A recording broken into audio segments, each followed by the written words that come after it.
What's up, guys? It's Brandon with Bayou Turbo Peel. Sprayed some degreaser, surfactant, and sodium hydrochloride, letting it dwell over there.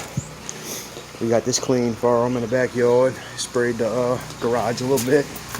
Got all that dirt knocked off. We got this section right here clean for them. Had to get the further spots and had to move the truck back.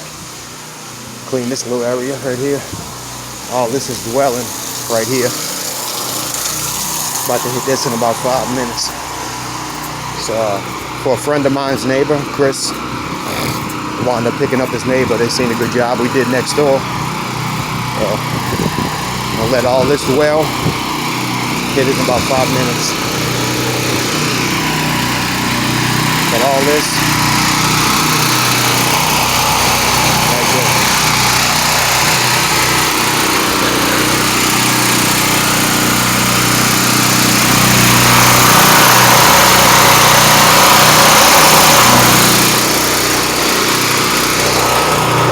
All right, y'all. Be back in a minute.